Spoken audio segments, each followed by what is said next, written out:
ఓం గంగణపతే నమ ఐం సరస్వత్యై నమ శివాయ గురువేర్మ జయ గురు దత్తాత్రేయ నమ యా దేవి సర్వభూతేషు మాతృరూపేణ సంస్థితః నమస్తస్యై నమస్తస్యై నమస్తస్యై నమో నమః శ్రీమాత్రే నమో నమః క్లీం మహాకాళికాయ నమః. యూట్యూబ్ ప్రేక్షకులందరికీ కూడా నమస్కారం అండి. నేను పాలపర్తి గురునాథ శర్మ, జ్యోతిషం వాస్తు సిద్ధాంతిని. మీకంతా కూడా గోచారిత్య గ్రహాల యొక్క స్థితిగతి కలయిక వీక్షణ అంతా కూడా గోచార ఫలితాలంతా కూడా మాస ఫలితాలుగా చెప్పడం జరుగుతుంది. ఆగస్టు నెల మాస ఫలితాల్లో భాగంగా ప్రధానంగా చూసుకుంటే శనీశ్వరుడు మీనరాశిలో సంచారం చేస్తున్నారు. మిథున రాశిలో అంతా కూడా శుక్ర బృహస్పతి సంచారం జరుగుతుంది. ఈ యొక్క కర్కాటక రాశిలో అంతా కూడా సూర్య బుధుడితోటి బుధాదిత్య యోగంలో సంచారం చేస్తున్నారు. 17వ తారీఖు రోజున ప్రధానంగా సూర్య భగవానుడు అంతా కూడా కేతు కలియుకతోటి సింహరాశులు సంచారం చేస్తున్నారు. ప్రధానంగా చూసుకుంటే చంద్రమంగళ యోగంలో అంతా కూడా అంగారకుడు సంచారం చేస్తూ ఉంది. ప్రధానంగా కన్యారాశిలో అంతా కూడా సంచారం చేస్తున్నారు. కావున చంద్రమంగళ యోగంలో అంతా కూడా కన్యారాశిలో అంగారకుడు చంద్రుడు కలియుకతో ఉంది. మరియు ఇక్కడ చంద్రమంగళ యోగం బిగిపోయిన తర్వాత ప్రధానంగా చూసుకుంటే చంద్రుడు అంతా కూడా ఈ యొక్క తులారాశిలో ప్రవేశం చేయడం జరుగుతుంది. ప్రధానంగా చూసుకుంటే ఈ యొక్క గ్రహస్థితి అంతా కూడా ఈ రకంగా ఉంది. కుంభరాశిలో అంతా కూడా రాహు సంచారం, కేతు అంతా కూడా సింహరాశిలో సంచారం చేస్తుంది. సింహరాశిలో అంతా కూడా 17వ తారీఖు రోజున ఈ యొక్క సూర్య భగవానుడు అంతా కూడా సూర్య సంక్రమణం చేస్తున్నారు. ప్రధానంగా మనం ఈ రోజున తెలుసుకునేది ఏంటంటే శనీశ్వరుడు యొక్క వీక్షణ వివిధ రాశుల మీద పడుతుంది. సప్తమ వీక్షణ త్రిపాద దృష్టితోటి మరియు ఈ యొక్క దశమ దృష్టితోటి ధనుసు రాశి మీద చూస్తున్నారు. కావున ఈ యొక్క సమసప్తక వీక్షణ అంతా కూడా కన్యారాశి మీద పడతా ఉంది. ప్రధానంగా అంగారకుడు మరియు శనీశ్వరుడు అంతా కూడా పరస్పర వీక్షణ జరుగుతుంది. మరియు ఇక్కడ చూసుకుంటే రాహు కేతు అంతా కూడా ప్రధానంగా సమసప్త వీక్షణ ఉంటుంది. సూర్య భగవానుడు వీక్షణ అంతా కూడా కుంభరాశి మీద పడుతూ ఉండడం మరియు వివిధ రాశుల వాళ్ళకి గోచారిత్య మిశ్రమ ఫలితాలంతా కూడా ఈ రకంగా ఉంది. శుభ ఫలితాలంతా కూడా అష్టైశ్వర్య యోగం వచ్చే రాశులన్నీ కూడా ఈ రకంగా ఉన్నాయి. ప్రధానంగా మిశ్రమైన ఫలితాలు కానీ అధమ ఫలితాలుగానే ఉన్న రాశులంతా కూడా ఎటువంటి పరిష్కారాలు ఆచరించుకోవాలి. ఆకస్మిక ధనలాభం ధనయోగం సిద్ధించాలంటే, విపరీత రాజయోగం సిద్ధించాలంటే, వ్యాపారంలో లాభాలు గడించాలంటే ఎటువంటి పరిష్కారాలు చేసుకోవాలో తెలుసుకుందాం. ప్రధానంగా చూసుకుంటే శనీశ్వరుడు అంతా కూడా గోచారీత్యా ఈ యొక్క మీనరాశిలో సంచారం చేస్తూ ప్రధానంగా కన్యారాశి మీద వీక్షణ చేస్తున్నారు. మళ్ళా త్రిపాద దృష్టితోటి మీనము, మేషము, వృషభం మీద దృష్టి అనేది పడుతుంది. మూడో దృష్టితోటి వృషభాన్ని మీద పడుతుంది. ప్రధానంగా చూసుకుంటే ఇక్కడ మిత్రరాశి అయిన మిథున రాశిలో మిత్రుడైన శుక్రుడు సంచారం చేస్తూ ఉండడం, మరియు ఇక్కడ చూసుకుంటే చతుర్థ స్థానంలో సంచారం చేయడం అంటే శని లగ్నవశాత్తు. అయితే ఇక్కడ చూసుకుంటే సంచారం చేయడం బృహస్పతితో పాటు కలిసి ఉన్న శుక్రుడైనా కానీ అఖండమైన శుభ ఫలితాలు ఇచ్చే విధంగా విపరీత రాజయోగం ఇచ్చే విధంగా ఉంటుంది. ఏ రాశుల వాళ్ళకి రాజయోగం వస్తుంది. అక్కడ బృహస్పతి దృష్టి అంతా కూడా ధనుసు రాశి మీద పడుతుంది. మరియు శనీశ్వరుడు దృష్టి అంతా కూడా ధనుసు రాశి మీద దశమ దృష్టితో పడుతూ ఉంది. ఈ యొక్క వివిధ ఫలితాలంతా కూడా కుంభరాశి మీద అంటే కుంభరాశిలో అంతా కూడా రాహు సంచారం చేస్తున్నారు. మరియు కాలసర్ప దోషం యోగం అంతా కూడా వీగిపోయింది. ఈ యొక్క జూలై నెల 28వ తారీఖు రోజున చంద్రమంగళ యోగంలో అంతా కూడా అంగారకుడు కన్యారాశిలో ప్రవేశం చేసిన తర్వాత అక్కడ వీగిపోయింది. ఆగస్టు నెలలో అంతా కూడా ప్రధానంగా చూసుకుంటే ఈ యొక్క సమసప్త వీక్షణ అంతా కూడా రవి కేతు సంచారం అంటే ప్రధానంగా చూసుకుంటే సింహరాశిలో ప్రవేశం చేయడం, సూర్య సంక్రమణం అంతా కూడా సింహరాశిలో సంచారం చేయడం అంతా కూడా జరుగుతుంది. కావున కేతు యొక్క కలియిక, రవి కేతుల కలియిక అంతా కూడా ఈ రకంగా ఉంటుంది. ఈ యొక్క వీక్షణ అంతా కూడా వివిధ రాశుల మీద ఏ రకంగా ప్రభావం చూపిస్తున్నాయి వాళ్ళకంతా కూడా అనేది ఈ యొక్క గోచారీత్యా విశ్లేషణ చేసుకుంటూ మనకంతా కూడా జ్యోతిష శాస్త్ర ప్రామాణికంగా మీకంతా కూడా ఈ యొక్క జ్యోతిషంలో మీకంతా కూడా పరిహారాలంతా కూడా చెప్పడం జరుగుతుంది. ఈ పరిహారాలు చేసుకోవడం వల్ల శీఘ్రంగా మీకంతా కూడా ఆకస్మిక ధనలాభం ధనయోగం సిద్ధించడానికి, విపరీత రాజయోగం సిద్ధించడానికి, వ్యాపారంలో మార్పులు జరగడానికి, ఉద్యోగంలో ప్రమోషన్స్ రావడానికి ఆస్కారం ఉంటుంది. మేషాది ద్వాదశ రాశుల వాళ్ళకి ఎటువంటి ఫలితాలు వస్తాయి? ఆగస్టు నెల మాస ఫలితాల్లో ఈ యొక్క రవి సంక్రమణం నుంచి మంచిగా ఈ యొక్క వివిధ గ్రహాల యొక్క వీక్షణ దృష్టి కలియిక అంతా కూడా సూర్యుడు, బృహస్పతి, శనీశ్వరుడు యొక్క వీక్షణ అంతా కూడా వివిధ రాశుల మీద పడుతున్నాయి. కావున ఈ యొక్క కలియిక అంతా కూడా ఈ రకంగా ఉంటుంది.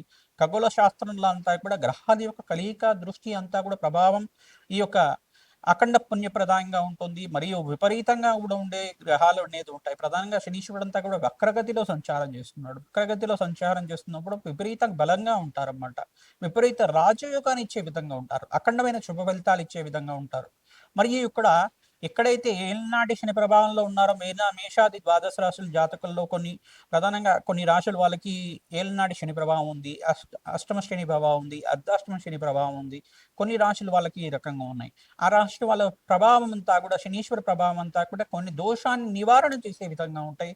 కొన్ని దోషానికంతా కూడా స్వల్ప దోషం ఇచ్చే విధంగా, మధ్యస్థ దోషం ఇచ్చే విధంగా ఉంటాయి. కావున ఏ రాశి వాళ్ళకి ఎటువంటి పరిహారాలు ఆచరించాలి, శీఘ్ర శుభప్రదంగా ఐశ్వర్యప్రదంగా ఉండే విధంగా, ఆనందమైన జీవితం జీవించే విధంగా ఎటువంటి పరిష్కారాలు ఆచరిస్తే కనుక శీఘ్ర శుభ ఫలితాలు, అష్టైశ్వర్యోగం సిద్ధించడానికి, మరియు శ్రావణ మాసంలో ఎటువంటి పరిహారాలు ఆచరించాలి, భాద్రపద మాసంలో అంతా కూడా ఎటువంటి పరిహారాలు ఆచరించాలి, ఈ యొక్క ఫలితాలంతా కూడా చేసుకోవడం వల్ల, పరిష్కారాలు చేసుకోవడం వల్ల అఖండ పుణ్యప్రదాయంగా అష్టైశ్వర్యోగం సిద్ధించడానికి, వరలక్ష్మి అనుగ్రహం లభించడానికి ఎటువంటి పరిహారం చేసుకోవాలో తెలుసుకుందాం.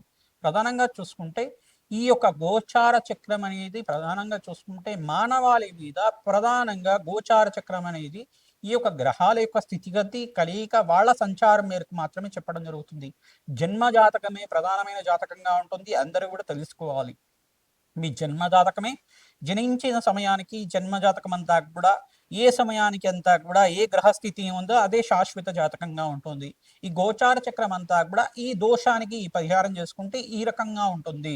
ఈ రకంగా ఉంటే గనక ఈ గ్రహ ప్రభావం ఈ రకంగా ఉంది, సూచన ప్రాయంగా మీకు పరిష్కారం చెప్పడం వల్ల తాత్కాలికమైన దోషం అంతా కూడా ఆచరించుకోవడం వల్ల శీఘ్ర శుభప్రదంగా ఉంటుంది. మీకు ధనయోగం సిద్ధిస్తుంది, అష్టైశ్వర్యోగం సిద్ధించడానికి యోగకరంగా ఉంటుంది. మనం దేవతలకంతా కూడా పూజ చేయమని చెప్తున్నాం, అభిషేకాలు చేయమని చెప్తున్నాం, గోమాత సేవ చేయడం, పంచగావ స్వరూపంగా కామధేను స్వరూపంగా ఉన్న గోమాతకి అర్చించడం వల్ల, గోమాతకంతా కూడా ప్రదక్షిణాలు చేయడం వల్ల, గోమాత సేవ చేయడం వల్ల అఖండ కుబేరు యోగం సిద్ధించడానికి, అఖండమైన వరలక్ష్మీదేవి అనుగ్రహం లభించడానికి, అష్టైశ్వర్యోగం సిద్ధించడానికి, అఖండమైన సుఖజీవితం జీవించడానికి ఆస్కారం ఉంటుంది, వంశాభివృద్ధి కలగడానికి ఆస్కారం ఉంటుంది. కావున మేము చెప్పే పరిష్కారం అంతా కూడా మీరు ఆచరించండి. వీడియో అంతా కూడా చూడండి, మీరు పరిష్కారం అంతా కూడా ఆచరించండి. మీ జన్మజాతకంలో పరిహారం అంతా కూడా ఆచరించడానికి, మీ జన్మజాతకం అంతా కూడా విశ్లేషణ చేయించుకోవడానికి జ్యోతిష్య పండితులతోటి మీరంతా కూడా అపాయింట్మెంట్ తీసుకొని మీరంతా కూడా ఈ యొక్క పరిహారాలు చేయించుకోవడం వల్ల అఖండ శుభప్రదంగా ఉంటుంది, అష్టైశ్వర్య యోగం సిద్ధిస్తుంది. లక్ష్మీ కుబేర హోమ శాంతి కార్యక్రమాలు చేసుకోవాలంటే కనుక సంప్రదించండి. మీ యొక్క గోత్రనామాలతో అంతా కూడా లక్ష్మీ కుబేర హోమ శాంతి కార్యక్రమాలంతా కూడా శ్రావణ మాసంలో ఆచరిస్తూ ఉంటాం. గణపతి హోమాన్ని అంతా కూడా ఆచరిస్తూ ఉంటాం. భాద్రపద మాసంలో అంతా కూడా వస్తుంది. 27వ తారీఖు రోజున అంతా కూడా భాద్రపద మాస చవితి అంతా కూడా ప్రధానంగా చూసుకుంటే వినాయక చవితి అంతా కూడా ప్రారంభమవుతుంది.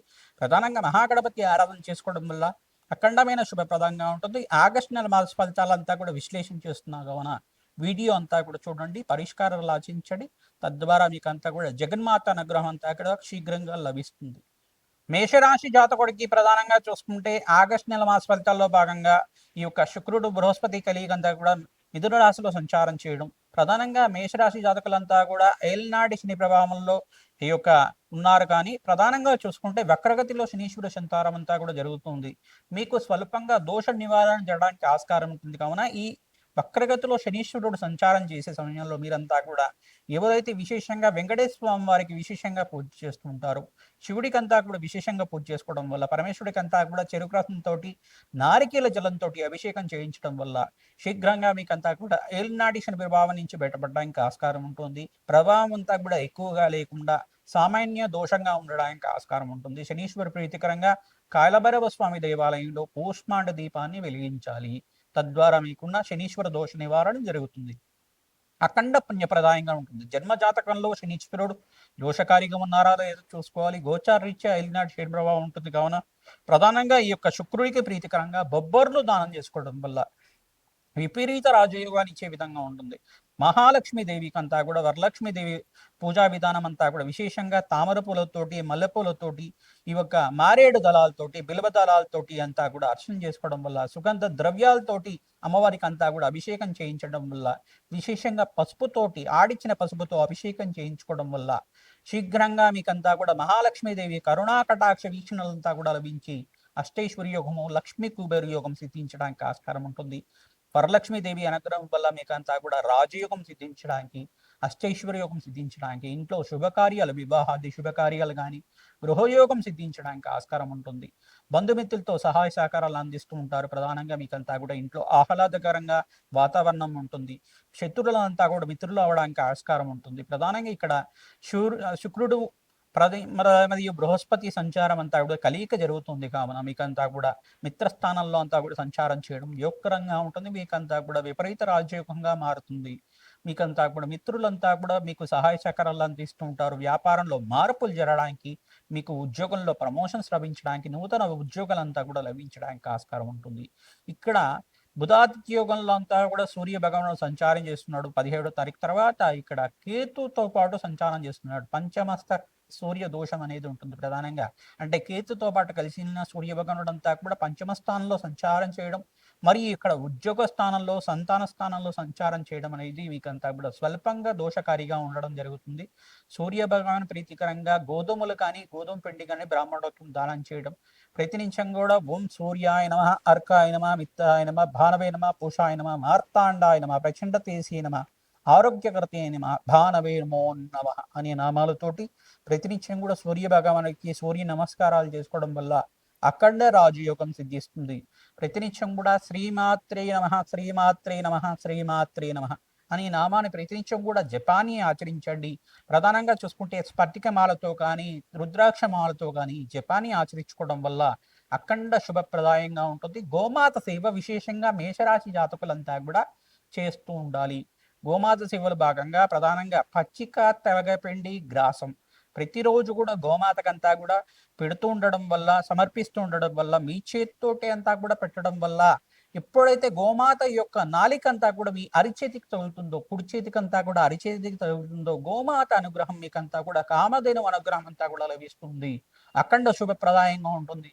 హస్త సాముద్రికంలో అంతా కూడా అరచేయి చూసి చెప్తూ ఉంటారు. కావున నవగ్రహాలన్నీ కూడా మన చేతిలోనే నివాసం ఉంటాయి. ఎప్పుడైనా కానీ నవగ్రహాలంతా కూడా ఈ యొక్క నవగ్రహాలన్నీ కూడా మనకి చేతులు అంతా కూడా హస్తరేఖల్లో అంతా కూడా నివాసం ఉంటాయి. కావున మీ చేతితోటి పెట్టడం వల్ల ఎప్పుడైతే ఆ గోమాత యొక్క నాలికంతా కూడా మీ చేతికి స్పర్శ జరుగుతూ ఉంటుందో, తద్వారా మీకంతా కూడా రాజయోగం సిద్ధించడానికి, కష్టాల నుంచి బయటపడే మార్గం అంతా కూడా గోమాత సూచనప్రాయంగా చెప్తూ ఉంటుంది. మీకంతా కూడా గోమాత అనుగ్రహం వల్ల మీకంతా కూడా కష్టాల నుంచి బయటపడుతూ ఉంటారు.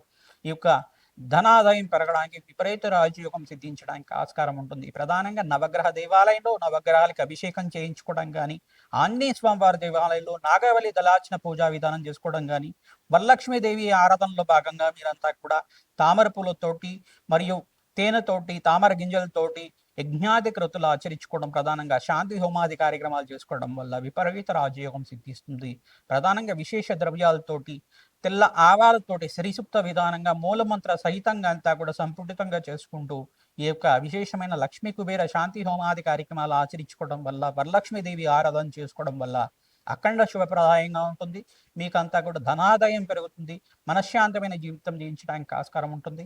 సకల గ్రహదోష నివారణ జరిగి మీకంతా కూడా అఖండ రాజయోగంతో ఆనందమైన జీవితం జీవించడానికి ఈ మాసంలో అంతా కూడా విశేషమైన పుణ్య ఫలితాలు లభిస్తుంటాయి. విశేషంగా ఈ మాసంలో అంతా కూడా గణపతి నవరాత్రులు అంతా కూడా ప్రారంభమవుతున్నాయి. కావున విశేషంగా గరిగతోటి ఈ యొక్క మహాగణపతికి ఆరాధన చేసుకోవడం, తామర పూలతో ఆరాధన చేసుకోవడం వల్ల అఖండ పుణ్యప్రదాయంగా ఉంటుంది. కొడుముడు ఉండ్రాళ్ళు అన్నీ కూడా ఈ యొక్క మోదకాలు కానీ, మహాగణపతికి ప్రీతికరంగా దద్దోజనం కానీ నివేదన చేయడం వల్ల కార్యసిద్ధి కలుగుతుంది. సకల విఘ్నాలు నివారణ కలుగుతుంది. ఆటంకాలన్నీ తొలగిపోయి మహాగణపతి అనుగ్రహం వల్ల సకల శుభప్రదంగా మీకు అంతా కూడా ఆశీర్వాదం లభిస్తుంది. కావున ఈ పుణ్యమైన కార్యక్రమాలు ఈ మాసంలో ఆచరించండి. మీకంతా కూడా లాభాలు గణించడానికి, ఆనందమైన జీవితం జీవించడానికి ఆస్కారం ఉంటుంది. శ్రీమాత్రే నమః.